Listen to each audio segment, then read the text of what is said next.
Assalamualaikum warahmatullahi taala wabarakatuh. Para pemirsa, para peserta channel YouTube MCT Malang Raya dimanapun berada, mudah-mudahan kita selalu tetap dalam lindungan dan ridho dari Allah Subhanahu wa Ta'ala.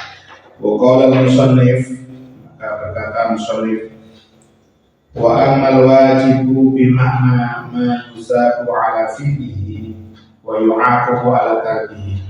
Adapun wajib yang bermakna barang siapa yang melakukan maka akan diberikan pahala oleh Allah Subhanahu wa Ta'ala, dan barang siapa yang meninggalkannya maka akan diberikan siksa dan diazab oleh Allah Subhanahu wa Ta'ala.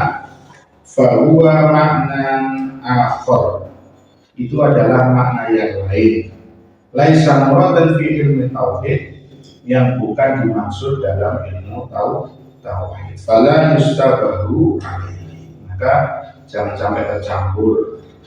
Jadi yang kita pelajari kemarin seperti sifat wajib bagi Allah, bukan makna yang bisa kita pahami dalam misalnya ilmu fikih, yaitu kewajiban. Yang dimaksud adalah kewajiban yang barang siapa mengerjakan mendapatkan pahala, barang siapa yang meninggalkan maka dia akan mendapatkan dosa.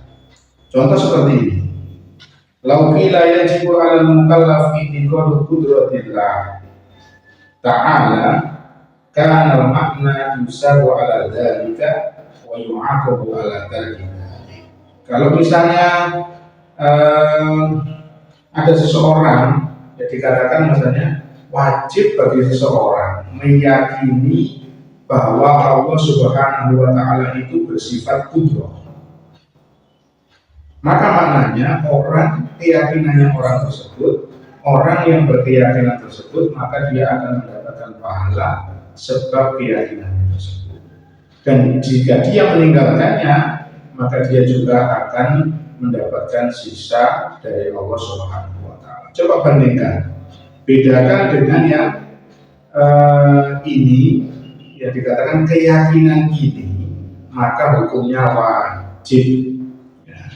Dengan misalnya dikatakan al ilmu masalah wajibun Allah, sifat ilmu itu wajib bagi Allah Subhanahu wa Ta'ala, maka maknanya adalah anna ilmu Allah Ta'ala la yusaddiqu al-aqlu bi'adatihi, bahwasanya ilmunya Allah Ta'ala, pengetahuan Allah itu wajib. Allah itu bersifat al-ilmu, maha mengetahui.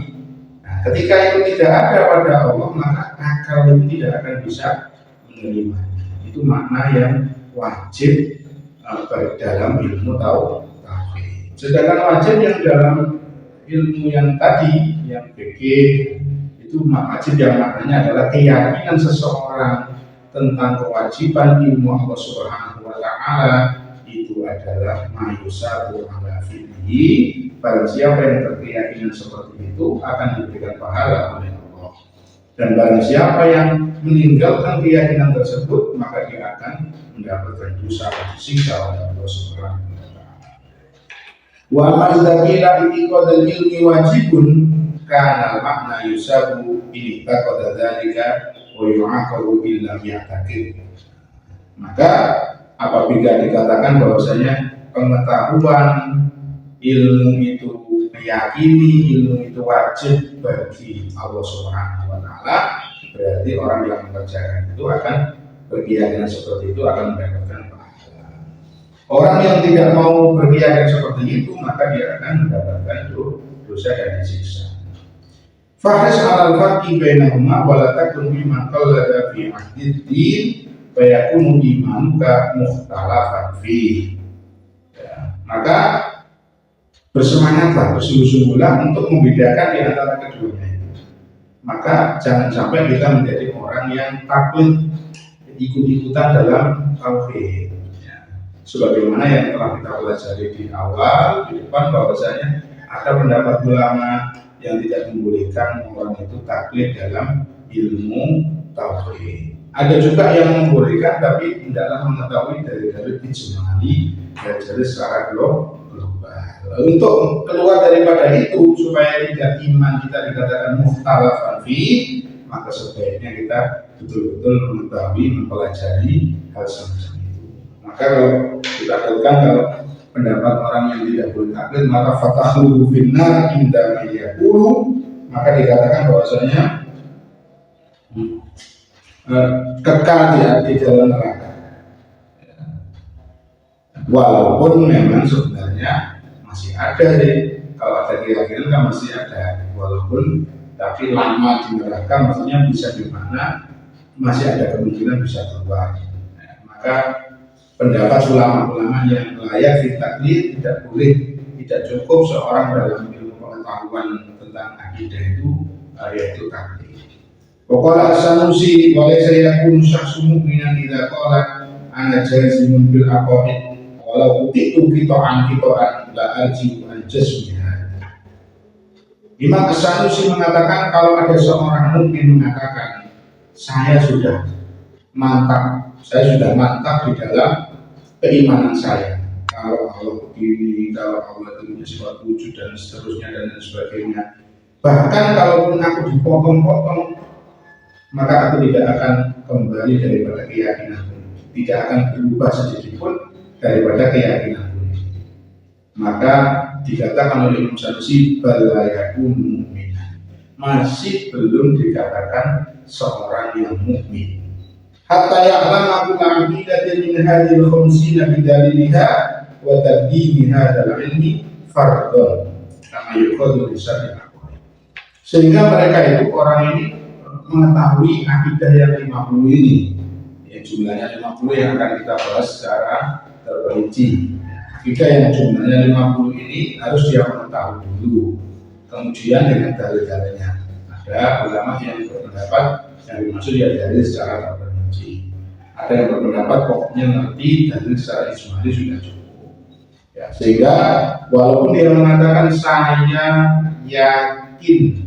saya yakin-yakinnya mantap, seandainya aku diancam akan dibunuh dan dipotong-potong, tetap tidak akan goyah dari keyakinan, itu pun masih belum cukup. Nah, menurut Imam Sanusi, hendaklah dia tetap meyakini dan harus ada buktinya dengan mengetahui 50 akidah ini dan dengan dalil-dalilnya. Li'annahu, kenapa demikian? Li'annahu ja'alahu asasan yang bani alaihi wa itu. Karena yang namanya ilmu tauhid yang 50, akidah yang 50 yang akan kita bahas nanti, maka di situ ada fondasi.